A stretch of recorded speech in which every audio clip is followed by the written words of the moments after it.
There must be a hole in the bottom of the boat. How else could new hermits have arrived?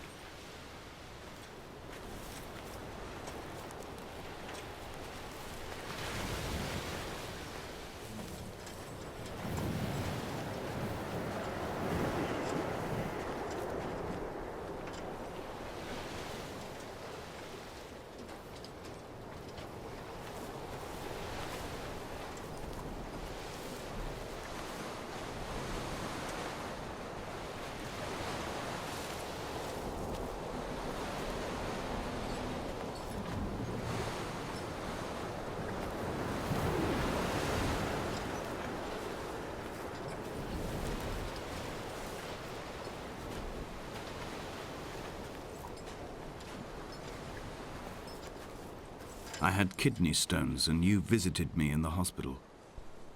After the operation, when I was still half submerged in anesthetic, your outline and your speech both blurred. Now my stones have grown into an island and made their escape, and you have been rendered opaque by the car of a drunk.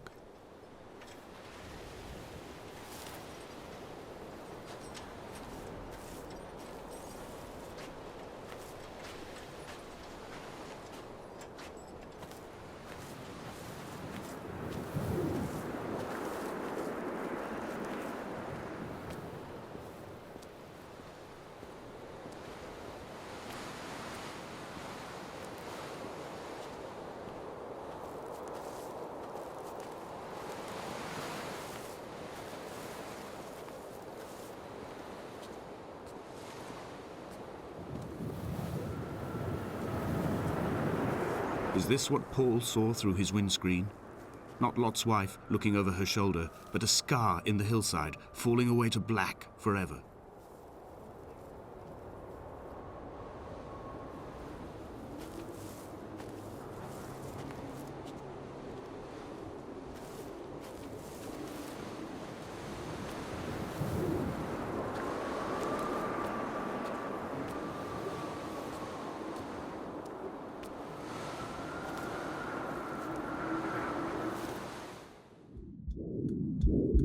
Come back.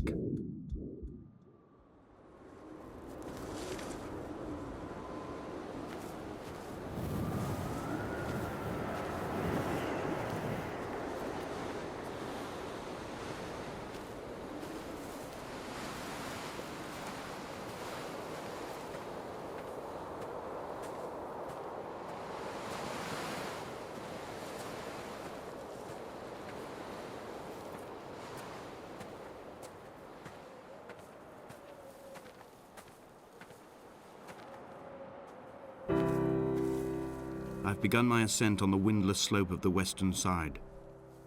The setting sun was an inflamed eye squeezing shut against the light shone in by the doctors. My neck is aching through constantly craning my head up to track the light of the aerial. I must look downwards, follow the path under the island to a new beginning.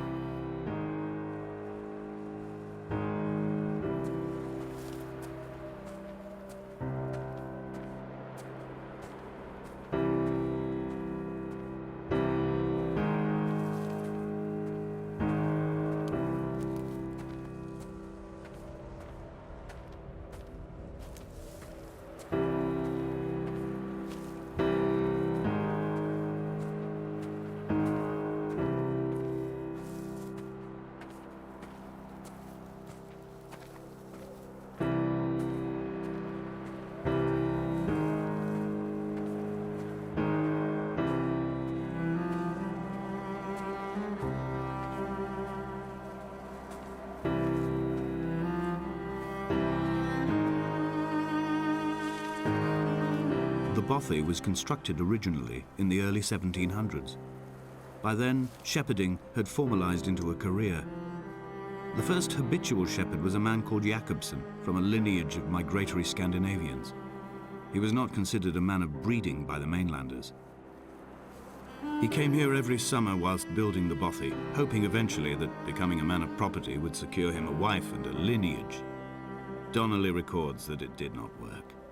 He caught some disease from his malcontented goats and died 2 years after completing it. There was no one to carve white lines into the cliff for him either.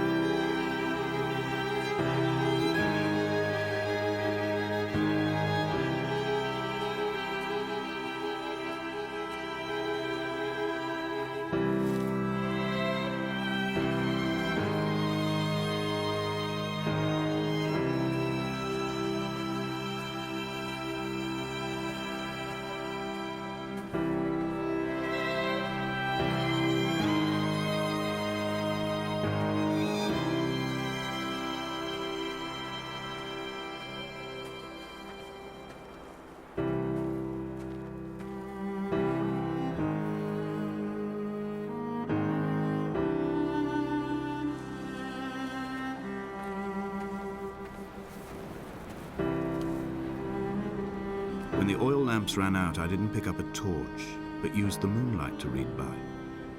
When I've pulled the last shreds of sense from it, I will throw Donnelly's book from the cliffs and perhaps myself with it. Maybe it will wash back up through the caves and erupt from the spring when the rain comes, making its return to the hermit's cave. Perhaps it will be back on the table when I wake. I think I may have thrown it into the sea several times before.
What to make of Donnelly, the laudanum and the syphilis?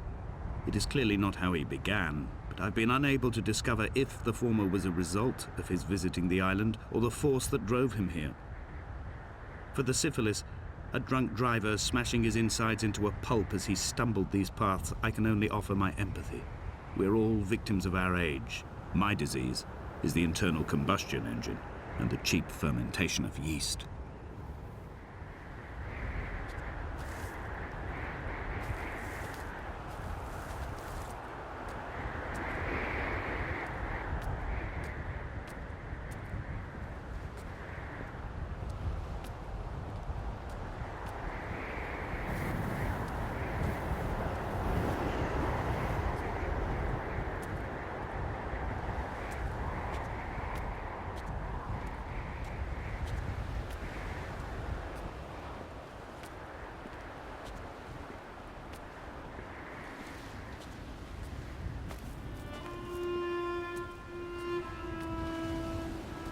They found Jakobsen in early spring. The thaw had only just come.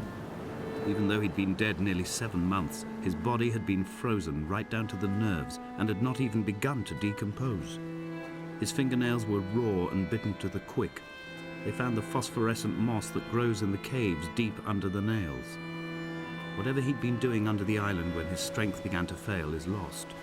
He'd struggled halfway up the cliff again, perhaps in a delirium, perhaps trying to reach the Bothy's fire before curling into a stone and expiring.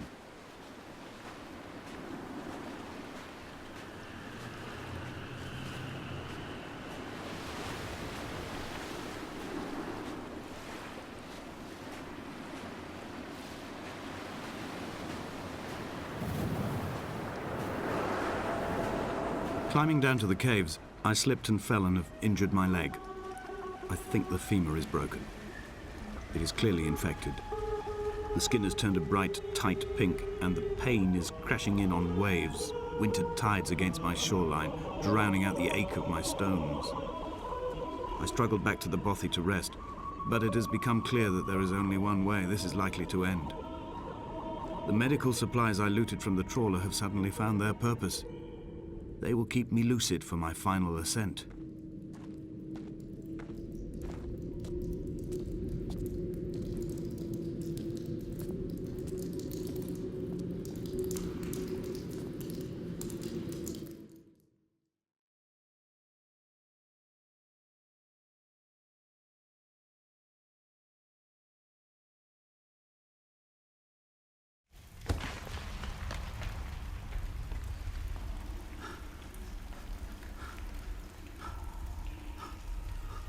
Donnelly's addiction is my one true constant. Even though I wake in false dawns and find the landscape changing, flowing in constantly through my tears, I know his reaching is always upon me.